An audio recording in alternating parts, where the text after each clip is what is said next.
My name is Amani King. I'm a second year student in the Education and Society minor, and I have another minor in biology, and my major is in English. So I chose the Education and Society minor because I have a goal of attending OISE after my undergraduate, and the Education and Society minor has a strong connection to OISE, and I wanted to make sure that my education background was well developed throughout my undergraduate. Something that I really like about the minor is the variability in courses. So after you pass all your required courses, there are a whole bunch of new courses that you can take your own education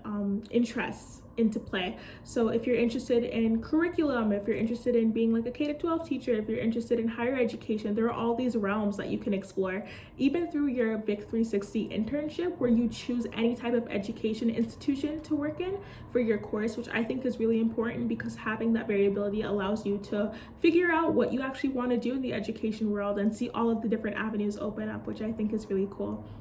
And my professional goals are, I would like to be an education professor one day in a university setting, and the minor helps me achieve that in the sense that